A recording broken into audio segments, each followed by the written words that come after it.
Hindu పురాణంలోని top 5 ఆయుధాల గురించి ఇప్పుడు మనం తెలుసుకుందాం. నెంబర్ 5 నారాయణాస్త్రం. శ్రీ మహావిష్ణువు అశ్వత్థామ ద్రోణులకు ఇచ్చిన ఒక గొప్ప అస్త్రం. ద్రోణాచార్యుని మరణం తర్వాత అశ్వత్థామ కురుక్షేత్రంలో పాండవులపై వాడారు. దీనికి ప్రతిఘటన లేదు. శాంతంగా లొంగిపోయిన వారికి మాత్రం ఇది హాని చేయదు. నెంబర్ 4 వజ్రాయుధం. దాజీజీ మహర్షి స్వయంగా తన ఎముకలతో తానే ఒక గొప్ప అస్త్రాన్ని తయారు చేసి రాక్షస సంహారం కోసం దేవతలకు రాజైన ఇంద్రుడికి ఇస్తాడు. ఆ అస్త్రంతోనే ఇంద్రుడు చాలా మంది రాక్షసులను సంహరిస్తాడు. హనుమంతుడు సూర్యుని మింగడానికి వెళ్లేటప్పుడు దేవేంద్రుడు ప్రయోగించిన అస్త్రం కూడా ఇదే.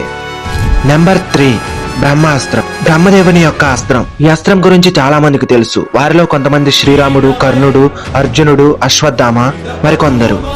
నెంబర్ 2 సుదర్శన చక్రం. శ్రీ మహావిష్ణువు యొక్క గొప్ప ఆయుధం. ఈ ఆయుధంతోనే శ్రీ మహావిష్ణువు చాలా మంది రాక్షసులను సంహరించారు. శ్రీకృష్ణుడు శిశుపాలుని చంపింది కూడా సుదర్శన చక్రంతోనే.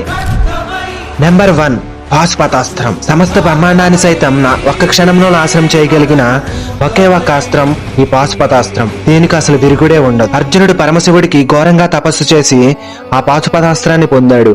కానీ కురుక్షేత్రంలో దాన్ని వాడలేదు, ఎందుకంటే ప్రళయం వస్తుంది కాబట్టి. ఇలాంటి మరిన్ని ఇంట్రెస్టింగ్ విషయాల కోసం మన ఛానల్ ని సబ్స్క్రైబ్ చేయాల్సిందే మరి.